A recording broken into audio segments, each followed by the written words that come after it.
Hey guys, my name is Meads. This is going to be a review for the Robot Spirits Nero. And it's one of those Verka version, which is influenced by Katoki Hajime. And basically a Verka version, they get a special treatment. They have a little bit of different paint app, as well as a water slide decals. Because typically for the regular Robot Damashii, you just get the bare plastics. So this is a little step up. And kind of like, it's not quite a limited or not quite an exclusive, just something different. And they're great. I like the Verka versions.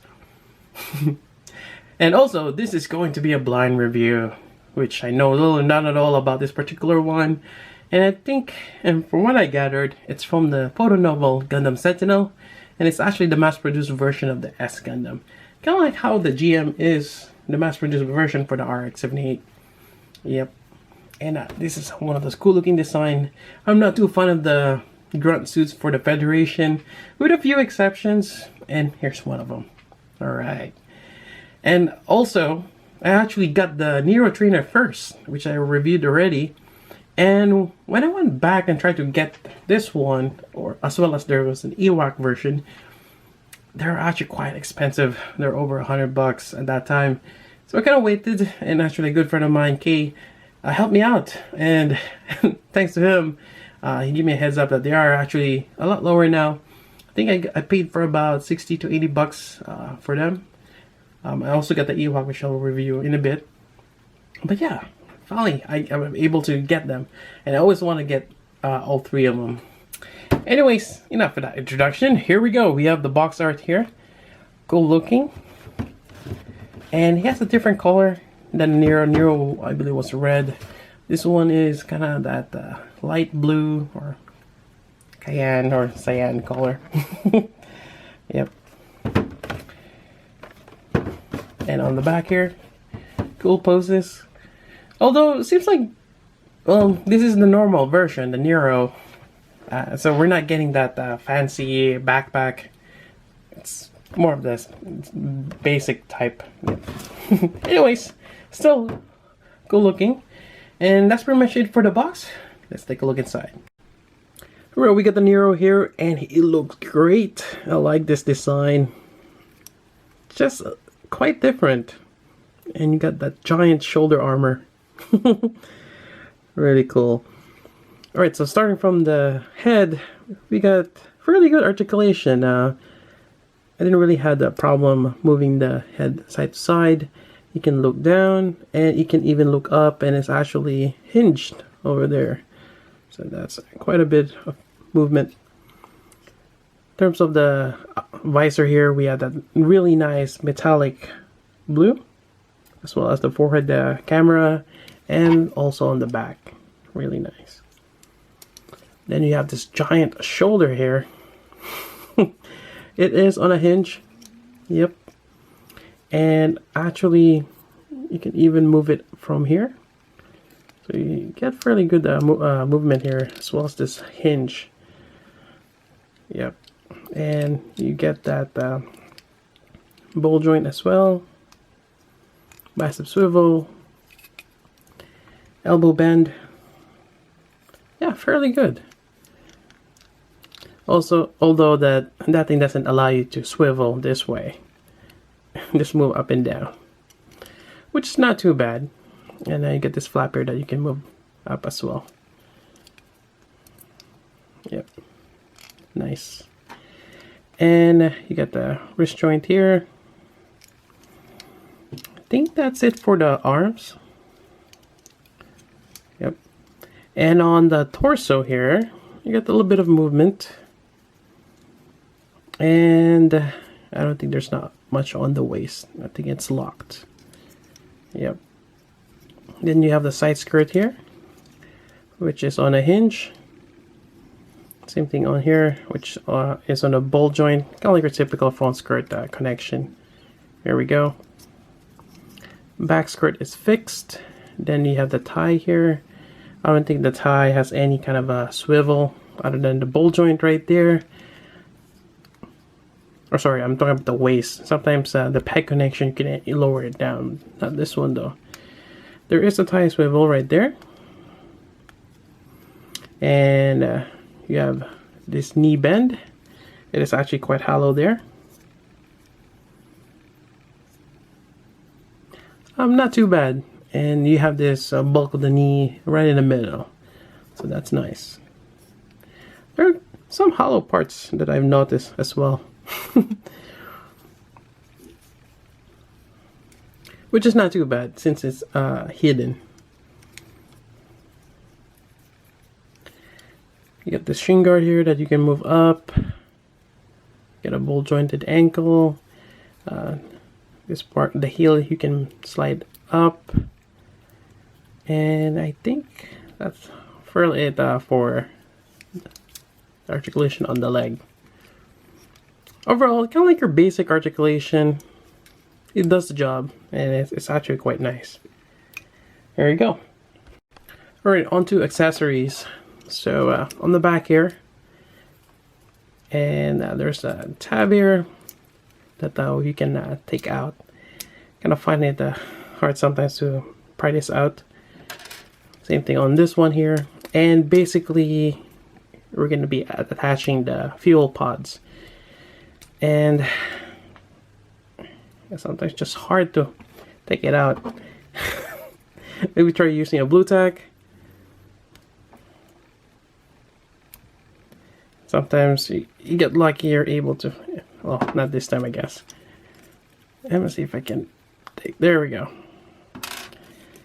Alright, that got out of the way. So you can attach the fuel pods, which is kind of interesting why they have this here. Here we go. And here as well. Now once you attach this, you're going to be limiting the leg articulation since you cannot bend all the way. Although you can move this onto the side and you can do your bend right there. So maybe that's probably the best way. Kind of move it onto the side. Here we go. And next part will be the backpack. Alright, onto the backpack, and we have it right here. And I find that there's dot marks here from where they cut it off on the runners. Yep. Well, technically figures are assembled by someone. But luckily that's in the inside and we're not gonna see that. So we have this peg connection here. Just slides in. Here we go. Has some nice details on this. This one's the fuel pods, kind of like the ones on the legs. You have to attach them individually. There we go. So it just pegs in.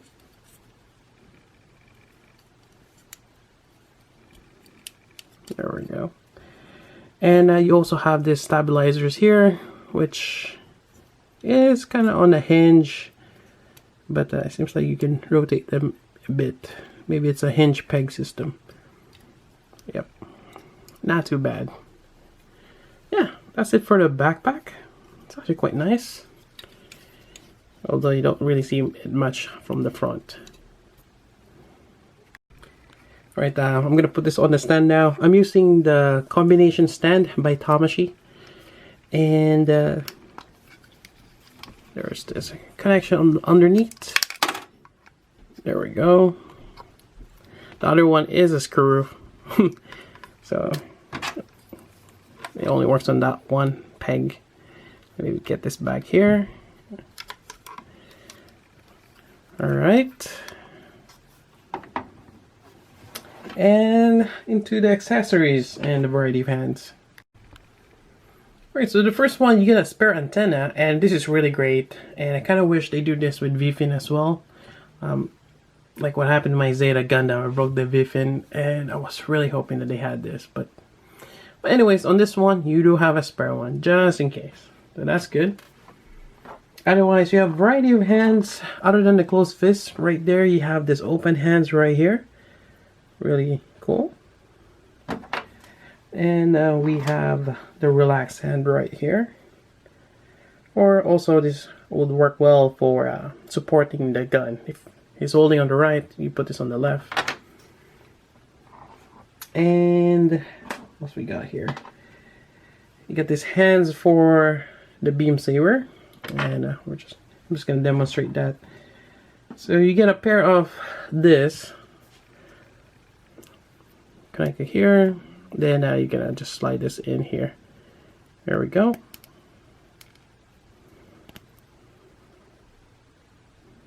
Really nice. And again, you have another one right here. So you can dual wield. Next up is the trigger finger hands. So you have one on the left and you have one on the right.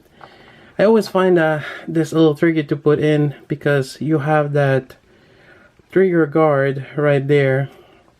So just take your time, you know, put it between the trigger finger and the thumb, and just slide it in there somehow. So let me see if I can demonstrate that. Alright, so here we go. Slide this in between there, the thumb. There we go. And actually, hold on. Let me try that one more time. This way. Then you start turning this. Well, I'm trying to clear that. I think this is the time where I use a toothpick. There we go. Slide this out. So you gotta clear that gap between the hands, as well as the finger here.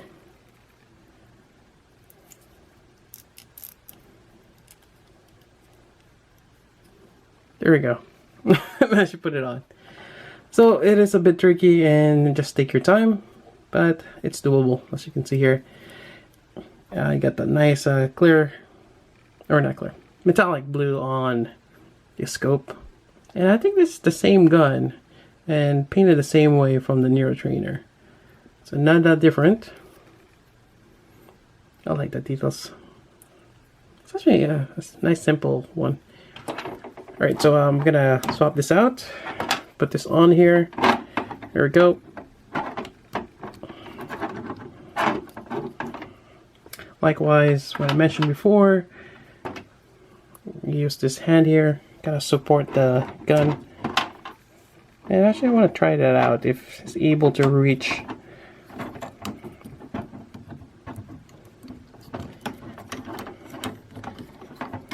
Yeah, it's gonna be, or maybe just on the top here. There we go.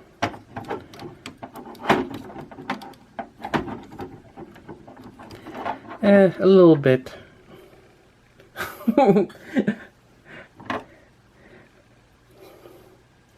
It's not too bad, but more than likely it's probably just best to have him hold it with one hand. Yep. There we go. Other than that, again, you can swap it out with the beam sabers. And let's see what else. Alright, here we're right next to the Nero trainer, and aside from the color scheme, you have this booster shoulder attachments, but otherwise the backpack is the same. Really cool. And I think from what I recall, that the Nero trainer does have the regular shoulders if you want to swap them back. Yeah, definitely really cool. Or even you could mount this on the regular Nero. And there you have it. Would I recommend this figure? It really depends on you. If you like the design, go for it. And hopefully you can find them for a decent price. You know, around $60 to $80, you know, around that price point. But I think Nero Trainer is more readily available. And between these two, I will probably pick the Nero Trainer since you can do both modes. Yeah. Anyways, that's about it for the review. Hope you guys like it. If you have any questions, particularly on this figure, let me know. Otherwise, that's about it. So until then, this is Meads. Thanks for watching.